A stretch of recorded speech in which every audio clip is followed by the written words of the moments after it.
நீங்கள் பார்த்து கொண்டிருப்பது ஊடக போராளி கிருபா பிள்ளையின் யூடியூப் சேனல். வணக்கம். இன்று ஜூன் மாதம் 22ஆம் தேதி 2024ஆம் வருடம் ஆனி மாதம் 8ஆம் தேதி. EC21 நியூஸின் தலைப்புச் செய்திகள். ஒன்டாரியோ மாகாணத்தின் வீடொன்றில் இருந்து 4 சடலங்கள் மீட்பு. மட்டக்களப்பு சியோன் தேவாலயத்திற்கு ஜனாதிபதி ரணில் விக்ரமசிங்கே விஜயம். ஜனாதிபதி தேர்தல் பிற்போடப்பட்டால் பாரிய போராட்டம் முன்னெடுக்கப்படும் என சரித ஹேரத் தெரிவித்துள்ளார். குவைத் தீ விபத்து தொடர்பாக 3 இந்தியர்கள் உட்பட 9 பேர் கைது செய்யப்பட்டனர். பாலஸ்தீனத்தை தனி நாடாக அங்கீகரித்தது ஆர்மேனியா. ஜப்பானில் கனமழைக்கு நடுவே இந்திய தூதரகத்தில் நடத்தப்பட்ட யோகாசன நிகழ்ச்சி.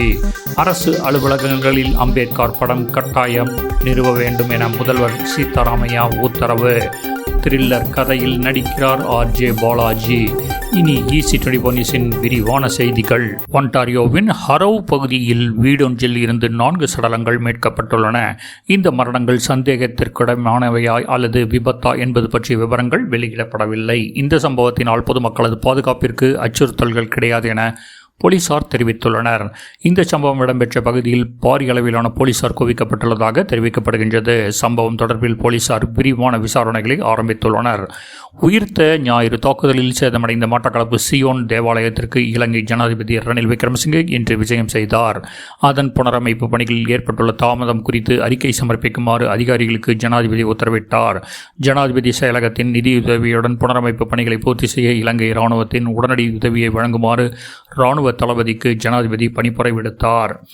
ஜனாதிபதி தேர்தலை பிற்போடுவதற்கான அனைத்து முயற்சிகளையும் தற்போதைய ஜனாதிபதி மேற்கொண்டு வருகின்றார் என்றும், ஆனால் மக்கள் இதற்கு இடமளிக்க மாட்டார்கள் என்றும் நாடாளுமன்ற உறுப்பினர் பேராசிரியர் சரித ஹேரத் தெரிவித்துள்ளார். ஜூலை 17ஆம் தேதியின் பின்னர் தேர்தல் தொடர்பான அறிவிப்பினை வெளியிடும் அதிகாரம் தேர்தல் ஆணைக்குழுவுக்கு கிடைத்துவிடும். எனவே தேர்தலை தாமதப்படுத்துவதற்கு நாடாளுமன்றின் ஊடாக ஏதேனும் சூழ்ச்சி மேற்கொள்ளப்பட்டால் அதனை முறியடிக்க உள்ளதாக பேராசிரியர் சரித ஹேரத் தெரிவித்துள்ளார். குவைத் நாட்டின் மங்கஃப் நகரத்தில் அமைந்துள்ள 6 மாடி கொண்ட குடியிருப்பில் 200 பேர் தங்கியிருந்தனர். இதில் கேரளா, தமிழ்நாட்டைச் சேர்ந்தவர்கள் அதிக எண்ணிக்கையில் தங்கியிருந்தனர். இந்த அடுக்குமாடி குடியிருப்பில் கடந்த ஜூன் மாதம் 12ஆம் தேதி அதிகாலையில் பயங்கர தீ விபத்து ஏற்பட்டு அதில் 46 இந்தியர்கள் உட்பட 50 பேர் உயிரிழந்தனர். இதில் 7 பேர் தமிழ்நாட்டையும் 23 பேர் கேரளாவையும் சேர்ந்தவர்கள் ஆவர். அடுக்குமாடி குடியிருப்பின் தரைத்தளத்தில் இருந்த காவலர் அறையில் மின்கசிவு ஏற்பட்டு தீ விபத்து பற்றியதாக முதற்கட்ட விசாரணையில் தெரிவிக்கப்பட்டது. இந்த சம்பவம் தொடர்பாக குவைத் அரசு விசாரணை நடத்தி வருகிறது. இந்நிலையில் வழக்கு தொடர்பாக 3 இந்தியர்கள், 4 எகிப்தியர்கள் உட்பட 9 பேர் கைது செய்யப்பட்டுள்ளனர். இவர்கள் மீது கொலை வழக்கு பதிவு செய்யப்பட்டுள்ளதாக தெரிவிக்கப்பட்டுள்ளது. பாலஸ்தீனத்திற்கு தனி நாடு அங்கீகாரம் அளிப்பதே பாலஸ்தீனம் இஸ்ரேல் மோதலுக்கு தீர்வாகும் என ஐரோப்பிய நாடுகள் பலவும் முன்மொழிந்து வருகின்றன. இந்நிலையில் ஆசிய நாடான ஆர்மேனியா பாலஸ்தீனத்தை தனி நாடாக அங்கீகரித்துள்ளதாக தெரிவிக்கப்படுகின்றது. இஸ்ரேல் பாலஸ்தீனம் இடையிலான மோதலை தீர்க்க பாலஸ்தீனத்தை தனி நாடாக அங்கீகரிப்பதே தீர்வாகும் என ஆர்மேனியாவின் வெளியுறவு அமைச்சகம் தெரிவித்துள்ளது. யோகாவை அங்கீகரிக்கும் வகையில் ஆண்டுதோறும் ஜூன் மாதம் 21ஆம் தேதி சர்வதேச யோகா தினம் கொண்டாடப்படுகிறது. இன்று 10வது யோகா தினம் கொண்டாடப்படுகிறது. இதனையொட்டி யோகா தொடர்பான விழிப்புணர்வை ஏற்படுத்தும் வகையில் பல்வேறு நாடுகளில் இன்று யோகாசன நிகழ்ச்சிகள் நடத்தப்படுகின்றன. அந்த வகையில் ஜப்பான் தலைநகர் டோக்கியோவில் இந்திய தூதரகத்தின் சார்பில் அங்குள்ள சுக்ஜி ஹாங்வான்ஜி கோவிலில் யோகா நிகழ்ச்சி ஏற்பாடு செய்யப்பட்டது. இன்று நடைபெற்ற யோகா நிகழ்ச்சியில் தூதரக அதிகாரிகள், ஜப்பானில் வசிக்கும் இந்தியர்கள் மற்றும் ஜப்பானின் மக்கள் பலர் கலந்து கொண்டனர். இந்த நிகழ்ச்சியின் போது மழை பெய்ய தொடங்கியதால் அங்கு வந்திருந்தவர்கள் குடைகளை பிடித்தவாறு யோகாசனம் செய்தனர்.